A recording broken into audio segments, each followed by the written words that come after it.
నమస్తే, నేను మీ అశ్విని కుమార్. బీజేపీ ఎట్లా ఎదుగుతుంది క్రీపింగ్ గ్రౌండ్ లెవెల్లో అనేది ఎవరికైనా సరే రాష్ట్రాల్లో ఆ ఫలితాలు వచ్చేంత వరకు కూడా ఎవరికి తెలియదు. వాళ్ళ గ్రౌండ్ వర్క్ ఎట్లా చేసుకుంటూ వస్తున్నారు అనేది కూడా. ముఖ్యంగా ఎప్పటి నుంచో ఉత్తరాది పార్టీ అని ముద్రపడిన బీజేపీ దక్షిణాదిన ఎట్లా తన ఓట్ షేర్ని ఓట్ బ్యాంక్ని పెంచుకుంటూ వచ్చిందనేది కూడా మనకి 2024 లోక్సభ ఎన్నికల ఫలితాలు చూసేంతవరకు అయితే మాత్రం ఖచ్చితంగా బయటపడదు. కాకపోతే కొన్ని రాష్ట్రాల్లో ఇప్పటికే మనకి వెలుగులోకి వస్తున్నాయి. ఈ మధ్య నేషనల్ మీడియా ఛానల్స్ కూడా చాలా వరకు సర్వేలు ప్రొజెక్ట్ చేస్తున్నాయి. ఆ ప్రొజెక్ట్ చేసినప్పుడు తెలంగాణలో, కర్ణాటకలో, అట్లాగే తమిళనాడు, కేరళలో బీజేపీ ఓట్ షేర్ అట్లా పెంచుకుంటూ వస్తుంది. అట్లాగే రేపొద్దున లోక్సభలో ఎన్ని స్థానాలు గెలవచ్చు దక్షిణాదిన అనేది కూడా చాలామందికి ఒకంత అనుమానం కూడా కలుగుతుంది. ఏంటి దక్షిణాదిన ఎంత బలపడిందా బీజేపీని? ముఖ్యంగా కాంగ్రెస్ పార్టీ అయితే చాలా రకాలుగా కూడా క్రిటిసిజం కామెంట్స్ అవన్నీ కూడా పత్రికా ముఖంగా స్టేట్మెంట్స్ కూడా ఇస్తున్నారు. దక్షిణాదిన ఎక్కడ కాంగ్రెస్ బీజేపీ లేదు అని.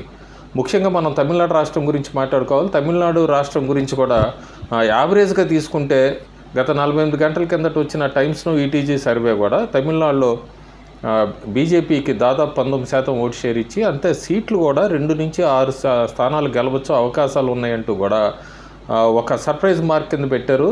తమిళనాడులో 6 స్థానాల వరకు మ్యాక్సిమం నెంబర్ ఇచ్చారు బీజేపీకి. దీనికి అంతటికి కారణం మళ్ళీ అంతసేపటికి ఆ సింగమని ముద్దుగా పిలువబడే అన్నామలై చేసిన పోరాటాల్లో కూడా ఈ మధ్య డిఎంకే ఫైల్స్ అండ్ కరప్షన్ మీద పెట్టినప్పుడు డిఎంకే మంత్రి సెంథిల్ కుమార్ మీద హైకోర్టు ఎట్లా యాక్షన్ తీసుకుంది, అతను మంత్రి పదవి నుంచి అట్లా బర్తరఫ్ చేయాల్సి వచ్చింది స్టాలిన్. ఇదంతా కూడా చూసాం. అట్లాగే ఇంకొక విజయం కూడా సాధించాడు అన్నామలై. శనివారం నాడు జరిగింది ఇది.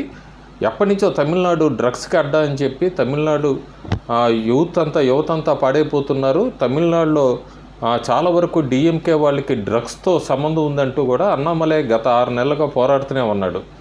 దానికి సంబంధించే ఒక తమిళ సినీ నిర్మాతకి సంబంధించిన జాఫర్ సిద్దిక్ అనే అతని మీద కూడా ఒక పెద్ద కంప్లైంట్ రాశాడు నార్కోటిక్స్ బ్యూరో వాళ్ళకి అన్నామలై. అయితే కొత్తగా వాళ్ళు ఎంక్వైరీ చేసి అంతా చేశాక దాదాపు అన్నామలై చేసిన విమర్శ కూడా ఎంత అంటే అది దాదాపు 2,000 కోట్ల రూపాయల స్కామ్ ఇది. విదేశాలకి డ్రగ్స్ని ఎట్లా పంపించాడు ఏంటి అంటూ కూడా ఆధారాలతో ఎప్పుడైతే అన్నామలై నార్కోటిక్స్ బ్యూరోకి మొత్తం రాశాడో దానికి సంబంధించి నార్కోటిక్స్ బ్యూరో వాళ్ళు ఎంక్వైరీ చేసి జాఫర్ సిద్దికీని ఎట్టకేలకు అరెస్ట్ చేశారు. అరెస్ట్ చేసినప్పుడు అతను జాఫర్ సిద్దికీ చెప్పిందంతా కూడా విషయాలు చాలా విస్మయానికి గురి చేసినాయి నార్కోటిక్స్ వాళ్ళని.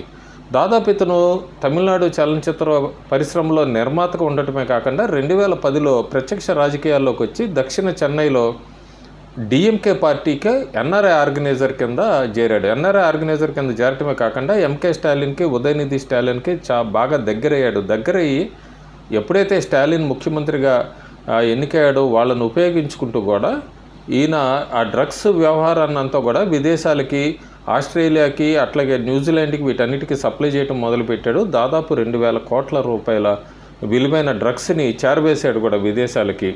అంతే ఎక్కడా కూడా అనుమానం రాకుండా పార్టీకి, స్టాలిన్కి పార్టీ ఫండ్స్ కింద ఇస్తూ, అట్లాగే ఉదయనిధి స్టాలిన్కి ఈ మధ్యకాలంలో చెన్నైలో వరదలకి ఏదో ఫండ్ రూపేనా అంటూ కూడా కొద్దిగా ఇస్తూ వాళ్ళని మచ్చిక చేసుకుంటూ ఎక్కడా అనుమానం కలగకుండా ఈయన డ్రగ్స్ వ్యవహారాన్ని నడిపించుకుంటూనే వచ్చాడు. అన్నామలై అయితే ఈ డ్రగ్స్ వ్యవహారాన్ని బయటికి తీసుకురావటమే కాకుండా తమిళనాడు యువత ఎప్పుడైతే ఈ డ్రగ్స్ని కంట్రోల్ చేయడానికి అన్నామలై అడుగులు వేసుకుంటూ వచ్చాడో యూత్ కూడా తమిళనాడు యువత కూడా ఇప్పుడు అన్నామలై వైపు చూస్తుంది. అన్నామలై డిఎంకే బేస్నంతా కూడా షాటర్ చేశాడని చెప్పచ్చు. అంటే ఎక్కడికక్కడ ముక్కలు చేసుకుంటూ వచ్చాడు వాళ్ళ ఓటు బ్యాంక్ని. డిఎంకే ఎంతసేపటికి చెప్పుకుంటూ వస్తున్న సౌత్ ఇండియా అని కానీ, క్రిస్టియన్ అని కానీ, లేకపోతే బీజేపీ అంటరాని పార్టీ, ఇవన్నిటిని కూడా ఒకటి హడ్డిల్స్, స్పీడ్ బ్రేకర్స్ అన్నిటినీ కూడా ఒకటి తప్పిస్తూ వస్తూ అన్నామలై తన దాన్ని వేసుకుంటూ వస్తున్నాడు. అందుకే మనం చూసాం గత ఈ మధ్య ఎన్మక్కల పాదయాత్రలో కూడా జనాల నుంచి ఎంత రెస్పాన్స్ వచ్చిందో చూసాం అన్నామలైకి. అన్నామలై మాటల్ని తమిళనాడు వాళ్ళు ఇప్పుడు విశ్వసిస్తున్నారు. తమిళనాడు వాళ్ళు కూడా బీజేపీకి ఈసారి ఎందుకు ఓటు వేయకూడదు అంటూ కూడా అడుగుతున్నారు ఎవరైనా వెళ్ళినా కూడా. అందుకే డిఎంకేలో ఈ ప్రకంపనలు, అన్నామలై ప్రకంపన అనేది ఆల్రెడీ మొదలైంది. ఈ మధ్య సర్వేలు చూశాక స్టాలిన్ డిఎంకే పార్టీ వాళ్ళందరూ కూడా ఇప్పటి నుంచే జాగ్రత్త పడడం మొదలుపెట్టారు. అందుకే కాంగ్రెస్తో పొత్తు, కాంగ్రెస్తో సీట్ షేరింగే కాకుండా ఏమాత్రం బలం లేని కమలాసన్ ఎంఎన్ఎం పార్టీ వాళ్ళని కూడా అట్లా ఏ అవకాశం కూడా వదులుకోదలుచుకోలేదు అన్నామలైని ఢీ కొట్టడానికి. అందుకని కమలాసన్ పార్టీ ఎంఎన్ఎంతో కూడా పొత్తు పెట్టుకున్నారు. అట్లా చిన్న చితక ఐయుఎంఎల్ ఇలాంటి పార్టీలన్నింటినీ కూడా కలుపుకుంటూ పోతున్నారు. దాదాపు సర్వేలన్నీ యావరేజ్గా తీసుకుంటే నేషనల్ మీడియా కానీ లేకపోతే పేరొందిన ప్రైవేట్ ఏజెన్సీ సర్వేస్ అన్ని తీసుకుంటే డిఎంకే 39 స్థానాల్లో 24 స్థానాలు గెలవటమే కష్టమన్నట్టుగా ఉంది తమిళనాడు లోక్సభ ఎన్నికలకు సంబంధించి. అట్లాగే బీజేపీకి 6 నుంచి 9 స్థానాల వరకు ఇస్తున్నారు.